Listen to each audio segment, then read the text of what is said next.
Today I'm going to show you how I use the second curtain flash sync on my camera to impart a sense of motion to my still photographs.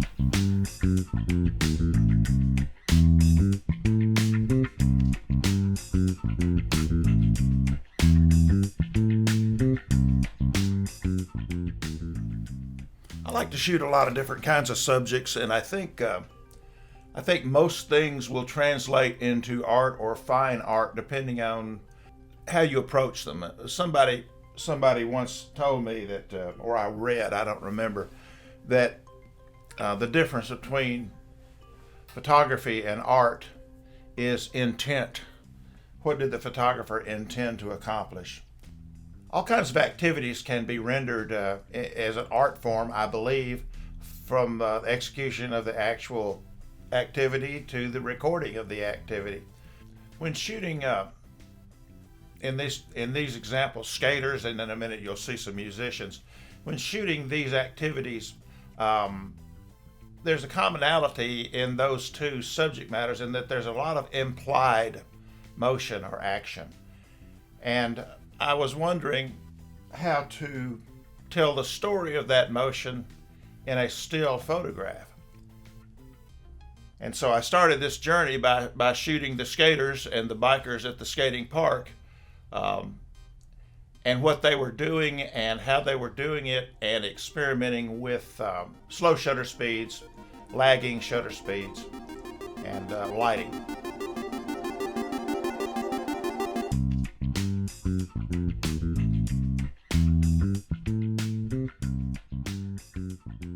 Had some experience shooting musicians on stage, and unless it's an acting venue or a stage production that's a play or something like that, the stage lighting is probably going to be pretty consistent. So when you work with consistent stage lighting, it gives you a baseline from which to compare one exposure to the other, and it lets you know, because it's not changing very much, the lighting on the stage that is, it lets you know what parameters you need to adjust in your camera and your flash to achieve the sense of motion or the story of there's implied motion here. Using the things I learned from photographing musicians on stage, I took that basic knowledge back to the skate park, and I learned to use something called second curtain synchronization. And that refers to the shutter on your camera, and I'm going to show you here how to set that up.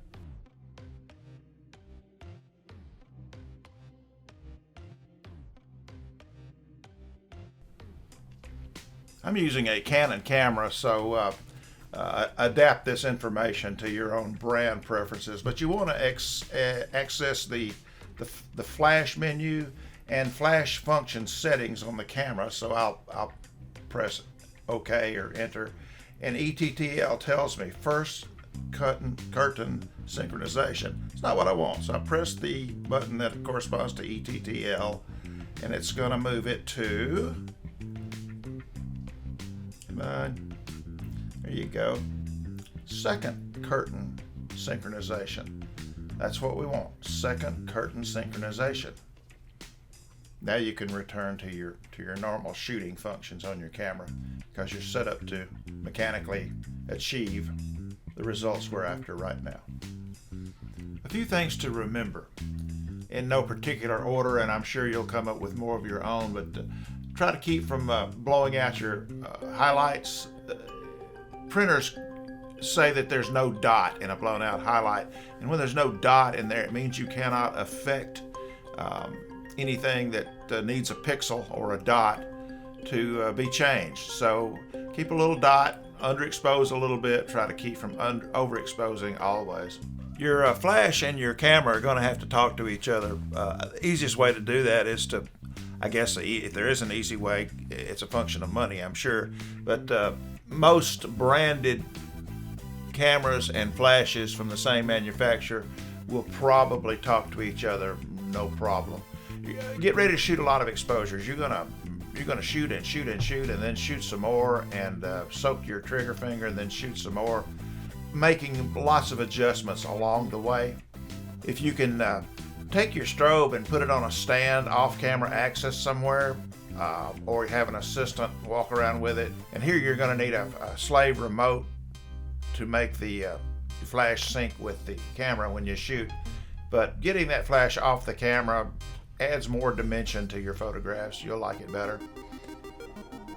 Be ready to spend a lot of time in Photoshop or Lightroom or however you edit, because like I say, you're going to have lots of images, and you're going to burn through lots and lots of batteries. Be prepared to work in dark or darkish locations. Have your equipment organized and have an auxiliary light source or two ready to be able to search in your bag or look at the back of the camera if you need to make sure a setting's just right. Don't get run over by the traffic. And when I was shooting music, I had to remind myself to stay off the stage, Mike. These guys are out there pretty serious about what they do, and they're going to have tunnel vision. They're not going to see you, so it's up to you to keep your butt safe. And putting all this information together, we start to learn and evolve with our skills.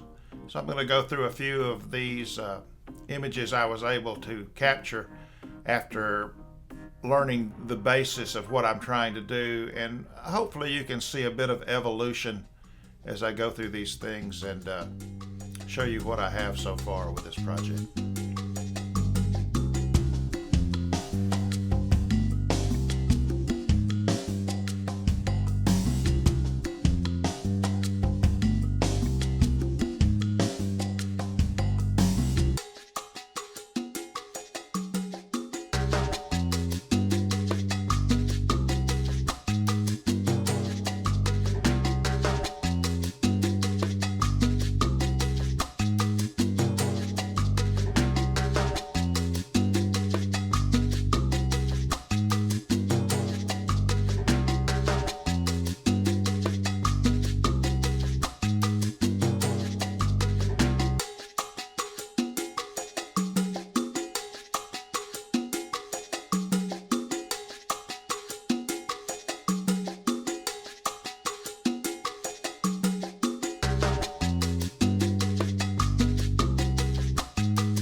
I know that sometimes learning technical skills can be sort of on the dry side, but I've also learned that by learning these and applying what I've learned, I get better at what I do, and I'm more and more satisfied with more and more grins per mile with the images I'm able to produce. So thanks for sticking around with me through what was sometimes a bit of a dry and technological explanation of how I achieve these images. I hope you gain some knowledge from it. I hope you can find it useful in your own endeavors. I'm glad you were with me again this week. If you like what you see, why don't you subscribe, ring the bell icon, that way you'll know when I've been up to something. If you want to share and comment, that's always great too. Love to hear your comments. I'll see you next week.